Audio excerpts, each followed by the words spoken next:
Welcome to Unscripted with Russo. For our podcast, we decided to explore the people behind the narratives. I'll introduce decision makers and influencers and find out the intimate story behind their rise to success.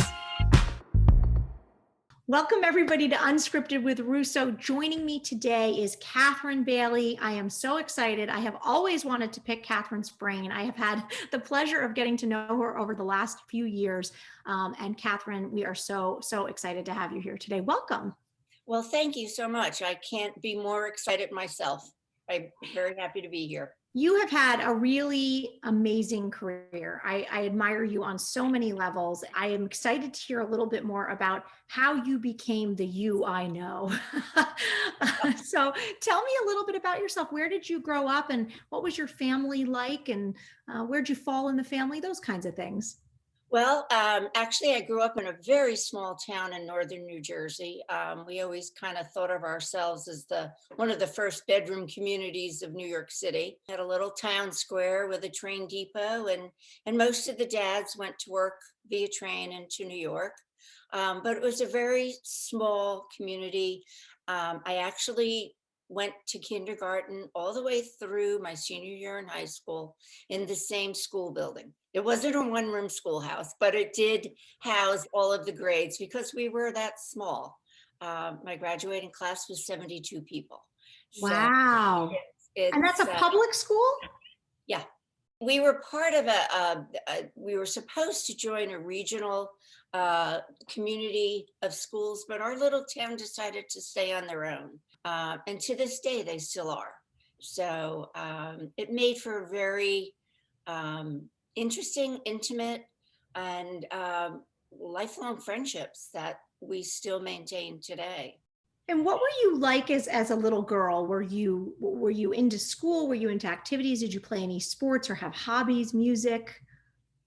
Well, I only had one older brother, so there were just the two of us, and he was really quite the adventuresome, and always would bring me along. I went trapping before I could even probably speak, but yeah, I love the outdoors. We would do a lot of fishing. We had a brook behind our home, so I did a lot of that type of thing. I feel like that's sometimes the nature of having an older brother, right? I was the oldest, but I always sort of wished I had an older brother for the things you're describing, right? They sort of take you along on the adventures, and he probably didn't think, oh, it's a little girl. I'm not going to teach her these things. So you maybe got a sense of adventure from that.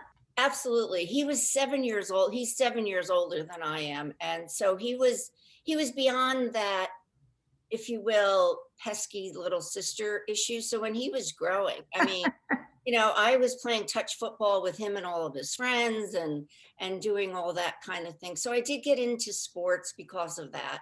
I loved, I was CYO basketball and softball, and was a cheerleader in my high school years, and just kind of loved that activity. Luckily, did fairly well in school, so I found that interesting. I liked school. I enjoyed the whole experience of that. After you graduated and sort of were thinking about what were your next steps, what did you think your life would look like? Well, it's interesting. And a couple of years ago, I gave a talk at a luncheon for the Perfect Fit organization, and basically spilled my story where, my goal in life was to be a mother, was to get married, be a good mother, a good wife, and maintain a beautiful home, and all of those types of things. And fortunately for me, I was able to do that. I always look at my life as one of a series of episodes or chapters.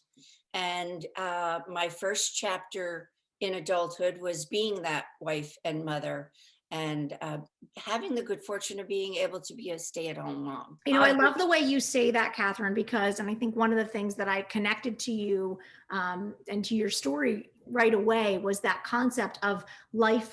I always say it ebbs and flows, but I think looking at it as chapters is certainly another way to say it.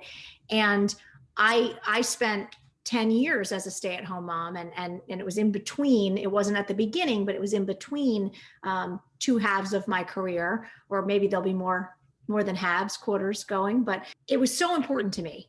My career and my education and where I wanted to go was always very clear with the journalism piece. But I also knew I really wanted to be a wife and mother. And I didn't quite know how it would all work together, but I certainly was of the generation where we were told you could do all of those things. So Right, I think right. it's important to hear that that was a big part of your life, and so important to you. And I think one of the things I try to express to so many people is that it, what I found over all of these years is nothing is forever. So if you choose to be a stay-at-home mom, or you choose to be a rocket scientist, that doesn't mean years down the road you can't be something else, or you don't pursue another avenue. And I don't want people to be stuck. Don't be stuck or feel that something is over because you've made this choice today. It's Uh, it's the number one feedback I actually get from people listening to the podcast. When we talk to so many people in different stages of their life, different careers, different walks of life, the thing that seems to resonate with people the most, especially younger people, is this concept that you just spoke about, that there are opportunities in life. You don't need to get stuck. Nothing is forever. You can reinvent yourself. And as we'll learn, you are really a wonderful example of that. So I am excited to hear more about it. We're going to take a quick break, but when we come back, we're going to talk about how you made that leap from wife and mother to career, and then talk about how you evolved over the years. So we'll be right back with Catherine Bailey. You're listening to Unscripted with Russo. Stay tuned. You know, family time is about creating memories together to last a lifetime. And what better way to bond than spending time at some of the amazing attractions the Lehigh Valley has to offer? You know, you can cheer on the Lehigh Valley Phantoms or take a walk on the wild side at the Lehigh Valley Zoo. However you enjoy spending your free time, there's something here for every member of the family. For more information on things to do in the Lehigh Valley, head over to Discover Lehigh Valley's website at discoverlehighvalley.com.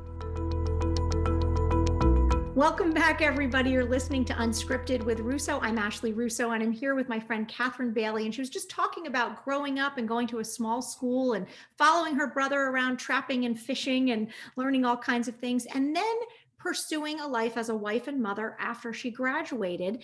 So, Catherine, we want to know, after that piece of your life began, what was next? At what point did you decide to pursue higher education? At what point did you go for a job? Tell us a little bit about that piece of the journey.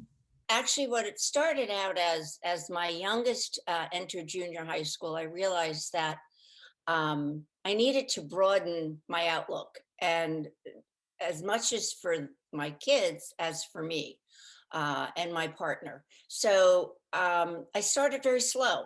I started out working in the religious ed department of a local Catholic school, which worked out very nicely because I honed my skills, my communication skills, some of the things that I was taught. And as it turned out, I wound up, because of an illness within the department, actually, managing that department for a full year until they found a replacement. And what was great was, because of the institution, if my kids were sick or there was a snow day or any of those things, I had that opportunity. I was always home before the kids were home from school. So I still had that aspect. As they began, Catherine, I just want to chime in. You and I, my good friend and marketing director, Tina Hasselbush, who owns Social T Marketing and PR. Well, I will tell you that when I met Tina, she was doing a very similar job at our kids' Catholic school. really, And yeah, so it's interesting. A lot of times women will say, well, how do I get back into the workforce? And I said, do something. Just do yeah. something. Take an opportunity. If it's at a local nonprofit, a local school, you have a local shop, do something, because it just starts to get things moving and make connections. And like you said, there was an opportunity because you took that first step. So didn't want to cut you off, but I thought you'd find it interesting to hear. Yeah, it is. It is. Well, and the other thing is that it also opens up more interaction with other people. And as it turned out, after probably 6 years at that situation, one of the other people that worked there had a connection with someone that was moving an entity of their business into the valley and needed an executive assistant for setting up an office and getting all that involved. So I wound up doing that, which was more full time. But by then, 6 years later, my kids were either in college or soon to graduate high school. Now, is that what brought you to the Lehigh Valley, or were you here already? No, we were here. We moved here in 1968. And the interesting chapter or connection to the Valley. My very first position out of secretarial school, I attended Catherine Gibbs in New York, was with Mack Trucks when they did their year hiatus in Montvale, New Jersey. Zen and Hansen was their president. And that was my very first job. And it lasted a little less than a year. But Mack Trucks moved back to Pennsylvania. I wound up having my first child. So that was that beginning. But then 3 years later, an opportunity came up for my husband in Allentown, of all places. And here we came. So it was almost, I don't know, a renewal, if you will. But beyond that, so from there, I raised the kids. I did the Catholic school thing. I did become executive assistant for another trucking company that was in the Valley at that point. And from there, met another person. So it's like that community of opening yourself up and listening to people and hearing the other opportunities that are out there. And luckily, I was fortunate enough to make some good choices along the way with the people that I listened to, with the opportunities that were presented to me. Yeah, but you're saying the thing that I think is so critical for people to hear, which is that idea of putting yourself out there, but also seizing opportunity. And if you don't take the first step or meet people or kind of just make yourself accessible, that won't happen. And when you talk about people getting stuck, sometimes that first step is just the most important step, because it's amazing what can happen once you get on a path, not the path, but a path. Right, exactly. But, and of course, looking back at it after all these years, and I see how it all evolved, it truly is amazing that I think that the main common denominator is being open and never negating a thought without giving it good thought. I mean, as things rolled on, it didn't feel easy while it was going on, but as I look back, I go, oh, that's how that happened. And I just continue to say that because really the journey to where I wound up with the amazing opportunity to run Redeeming Beauty Blender for Rianne, it didn't start until I was really in my 40s. And I didn't start operating Beauty Blender until I was 55. Isn't that amazing? I love that. See, this is why you are the amazing and inspiring Catherine Bailey. I love that you remained open. So I do want to talk a little bit about that, because I believe before you got hooked up with Rianne Silva and developing Beauty Blender and Redeeming Beauty, you were working at, I think, Victoria Vogue. Is that Yes. correct? A powder puff manufacturer. So how'd you end up there? I mean, you certainly didn't go to Catherine Gibbs, which I believe is a secretarial school, correct? Yes. Okay. I only know this because I recently found a Suburban Life magazine. Do you remember this magazine, Catherine? Suburban Life from Northern Jersey from 1960 that featured my grandfather, grandmother, and my mother as a child. And one of the big ads, so I read it cover to cover because it's actually a fascinating picture of time in time.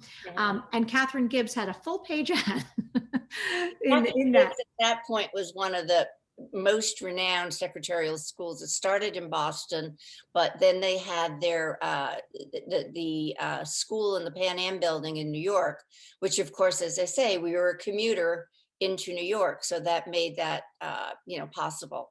But yeah, it was an amazing school. The transition into Victoria Vogue again was somewhat through uh, happen chance, connections with people.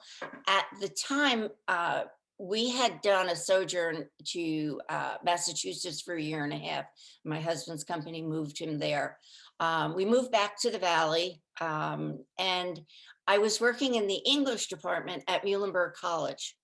And it just so happened that one of the professors there, his wife was very excited about this beauty industry moving into the Valley. And wow, this is so different for us. And they're actually going to manufacture and I kind of caught wind of it. And I thought, lo and behold, his wife wound up applying for a position there. And so I did too. I figured, hey, this is new, exciting manufacturing. Secret be told, I'm kind of a frustrated engineer. So when I thought about all these machines and everything, I got very excited. And truly, that's where I cut my teeth on growing. I started out as the executive assistant to the two owners, the president and the chairman of the board, and wound up leaving there as the director of product development and marketing. And through these 17 years that I was with them, held many hats and many positions. And that was my opportunity for growth. And that's where Rianne found me.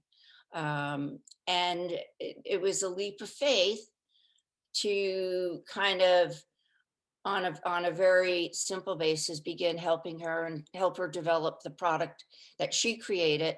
Take us back to that a little bit, Catherine, because I do want to point out to people that are familiar with Beauty Blender, which I feel like you'd have to be living under a rock if you're not familiar with Beauty Blender at this point, certainly as a female.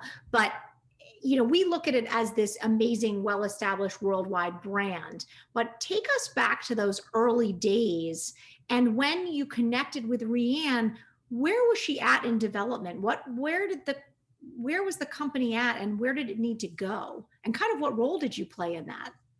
Well, it started out with my product development role. And I had, over the years, developed a lot of connections and ability within that field of applicators. Because along with the powder puffs that Victoria Vogue did, we also had a sponge line. So of course, Rianne, doing her research, would see our product, because at the time we did have a retail line, and she called the company. And because I was head of product development, that's where we connected.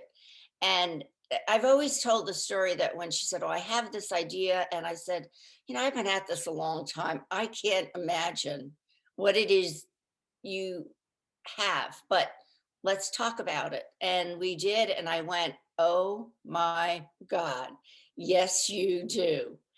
So, but it was so outside of the box, Ashley, because at that particular point, componentry for beauty products were an afterthought, and they were either enclosed in a compact or enclosed, in some sort of packaging. Sponges were thin. They weren't.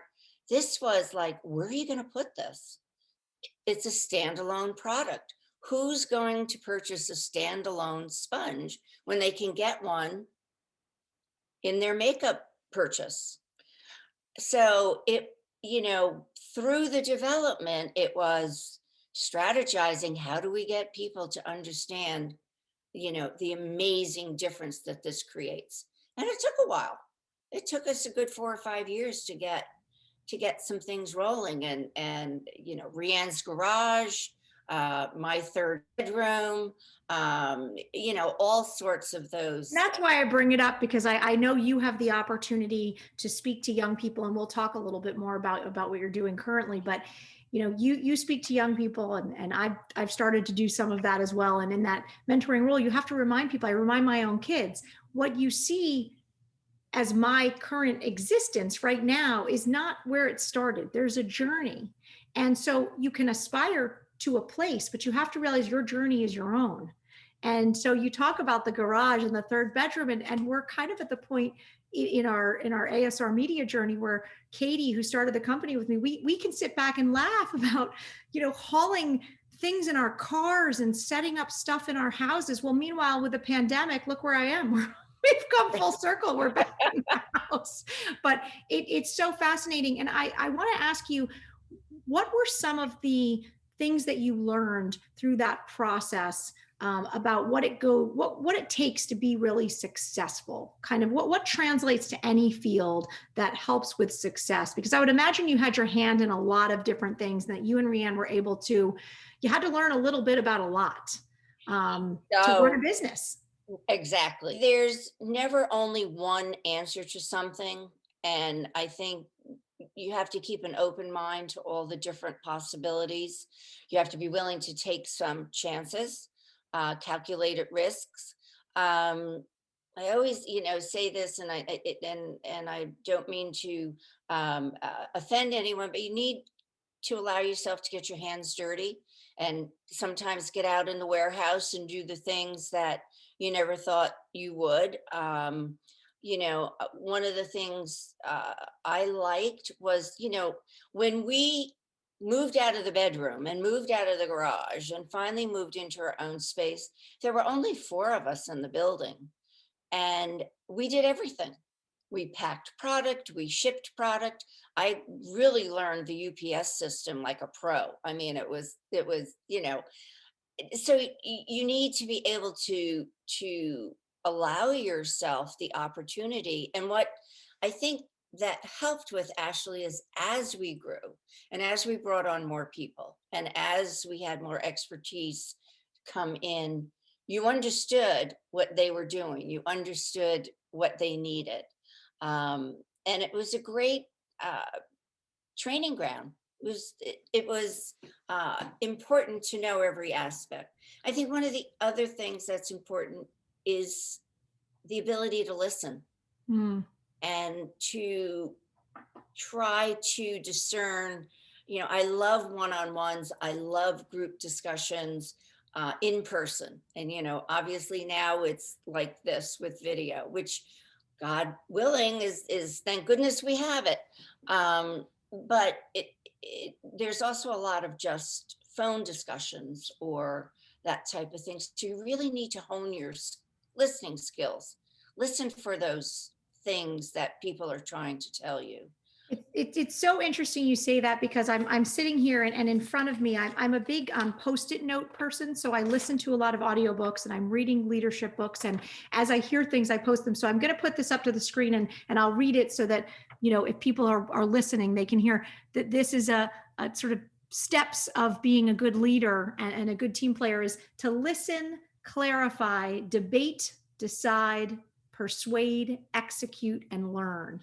And I love it. This has been since New Year's, and it's right in front of me. And I love that you led with listening. And it's a skill I continue to work on. And I think it's so important in the journey. But also that idea of rolling your sleeves up. You have to be willing to do the jobs, all of the jobs, and maybe you don't become an expert, but you set the example. I had heard the term many years ago of being a servant leader. Right. I've always said that I really would not expect anyone to do anything that I wouldn't be willing to do as well. And that continued all the way through prior to my most recent, my recent retirement. That as president COO, I would go out on the shop floor. I would pack packages. My door was open, which kind of led me to what I'm doing now. Is my type of leadership, I like to believe, was more of a mentoring, growing leadership, as opposed to a self-serving, situation. I was always looking to grow the people so that they could carry on.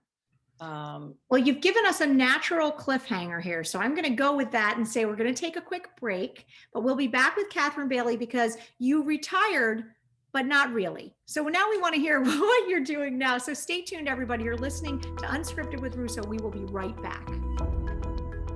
Home to the Iron Pigs in Dorney Park, Allentown is a city without limits. Food, art, dance, you name it, it's got it. Allentown's historic roots are matched with its vibrant culture to create an adventure that you'll never forget. Thinking of taking a trip? Follow Lehigh Valley, PA on Instagram, and you'll find attractions, hotels, and sites you won't want to miss. Welcome back to Unscripted. I'm Ashley Russo. I'm here with my good friend, Catherine Bailey. She has led an amazing and inspiring life. I was saying to my producer, if you listen to Catherine Bailey or have any opportunity to interact with her and you do not feel inspired, you're missing the mark somehow. So Catherine, we're glad that you're here. And you spoke to us previously about sort of your journey and the many twists and turns your life has taken, but it all sort of seems to come down to seizing opportunity, being willing to do the hard work and the job and ultimately your love of mentorship. So you retired, I believe, last year and you retired, but yet you didn't really retire.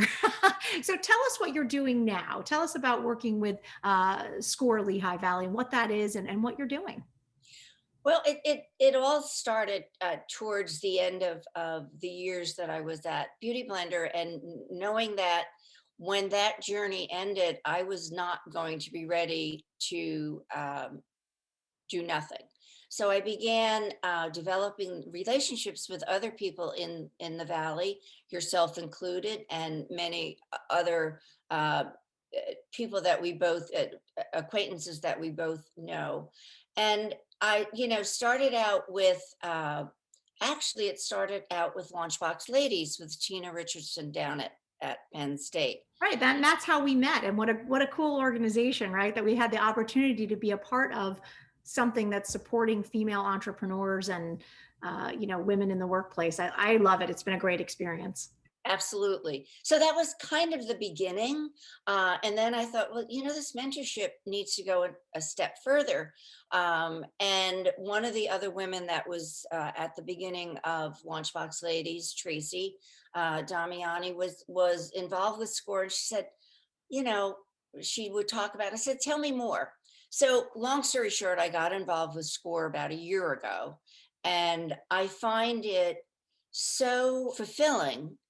And it's so true what they say that in the giving you get so much back.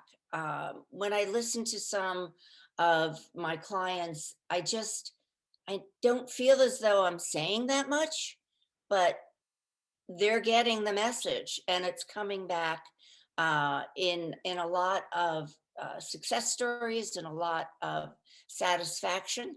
Not all of them end up where they think they're going, but they wind up doing something they really want to do. So that's really grown and developed into relationships with Northampton County Community College, as well as Penn State and some of the other entrepreneurial efforts going on in the Valley, because there's a lot of them. We have a lot of great opportunity for, I'm not going to say just young people, but people who are looking to grow something either of their own or within an organization. Yeah, it's so exciting to see the Valley continue to grow, more people moving here, more people staying here. Our producer, Dakota, who's here recording with us, she went into sales and she is not from this area. So it was really exciting to have her do an internship with our company and then stay on and subsequently, have a place here and, a significant other with jobs here. And there's just, it really is great to see, but we do have to provide that support for people as they go through their journey at any stage of life in order, I think, for us to have this really thriving collaborative community. And it sounds like your role and SCORE do so much to help support that concept. We'd like to think so, and collaborating with some of the other great organizations within the Valley. I think, though, Ashley, you brought something up that I don't want to miss saying, is that having been here since 1968, I've witnessed the Valley go through a lot of changes. And one of the things that makes me so proud to be part of this community is how we've always been able to reinvent ourselves, and how the commitment by so many people keep that going. And it's really an amazing community to be part of. It really is. Well, that's perfect timing because I wanted to ask you a little bit about some of the things you love about the Lehigh Valley. You mentioned how long you've been here. Can you tell us about one or two of your favorite things to do if someone is visiting, or you've got a friend from out of town? What's something you love to go do in the Lehigh Valley? Well, I mean, one of the most fun things that we've done on many occasion is downtown Bethlehem at Christmas time. I mean, you can't beat that. And I have, well, on prior to COVID, have had a stream of friends, relatives, and acquaintances come through, and we've walked the streets and done the tours. Um, I also find that theater is very exciting in this area. I think the colleges do an amazing job at presenting some great theater, and of course, Playhouse and that type of thing. That Uh, I was really struck by that when I moved here. I have to say, I've been here 16 years and I've raised my kids here. Um, and it's interesting to me that we're not that far from Philly or New York, and yet we have this incredible theater and arts community. I mean, it's really extensive, from the State Theater to the Civic Theater. And then you think about Arts Quest and all these thriving artists of all kinds of mediums in between. You mentioned the colleges are incredible for theater, from DeSales to Muhlenberg. It, it's noticeable when you're here. And I don't know that everybody on the outside, and I don't even know that everyone on the inside knows either, but I love that you mentioned that the arts are so awesome here in the Lehigh Valley. and I think the diversity. You drive 2 miles, you're in the middle of beautiful country and mountains and hills, and then you're in inner city, whether it's Allentown, Bethlehem, Easton. I love the growth that's happening with our three major cities, and the collaboration that's beginning to happen. How about the food scene? I have to say, I remember when I moved here, there were like 3 different places that were recommended to go eat. And now I couldn't, if I went somewhere every single week, once a week, to a new place, I would never make my way through all of the amazing places to eat in the Lehigh Valley. Do you have any favorites? Are there any that you really Well, love? I like them all. I mean, I haven't eaten in a restaurant or a location in the valley that I would say, oh, I'd never go back there. There's such a choice. There's such a variety of cuisines. Everyone should be satisfied. I don't think they miss anyone in terms of their likes or dislikes. So yeah, it's just, I just think for young families, for older people, for anyone, it's a great place to be. It's just community, It is and it brings community. me back to my roots. To your roots, yes. And I want to just ask you, what do you feel the Lehigh Valley sort of means to you? Why is this home, and why do you feel people should consider making this the place that they raise their families or build their businesses or get an education? I think for the most part, it's the people, Ashley. It's the community. It's the people that make up the community. That feeling of togetherness and willingness to help each other. And, we've got big ideas with cozy, comfortable communication and relationships. So I think it's the best of both worlds. And I couldn't think of any other place. And I love the change of seasons. And people say, wow, wouldn't you want to go someplace warmer or whatever? And how could you possibly miss a fall day, in the valley with the beautiful mountains, and in this winter the pristine snow? No, I'm sorry. It's just really, it's a good place to be. Well, with that, we're going to wrap it up. Before I let you go, I want to ask you rapid fire questions. These are just some fun off the top of our head. I want to confirm with our audience you have not heard these questions. No. We got you on the spot. Okay. What is your favorite hobby? Favorite thing to do in your free time? Probably embroider. Ooh, all right. Well, I'll have to see some of that then. What is one food that you could not live without? Pasta. What actress would you cast to play you in a movie about your life? Meryl Streep. Oh, great one. I was going to say the same. I love that. If you could have one job that you've never had, what would that job be? Head of engineering at some high-tech company. Very cool. What is, if you won the lottery, what's the first thing you would do? Travel. And name one person who inspires you. I have to say my brother. Love it. You started with your brother and the journeys he took you on. We ended with your brother inspiring you. And I just love that. So thank you, Catherine Bailey, for being our guest and sharing a little bit about your life. I feel like we could probably spend a couple of days at a retreat together to get all the stories, but I appreciate you taking time to give us the highlights and wonderful words of wisdom. Thank you for the opportunity, Ashley. All right, everyone. Thanks for listening. This is Unscripted with Russo. Until next time.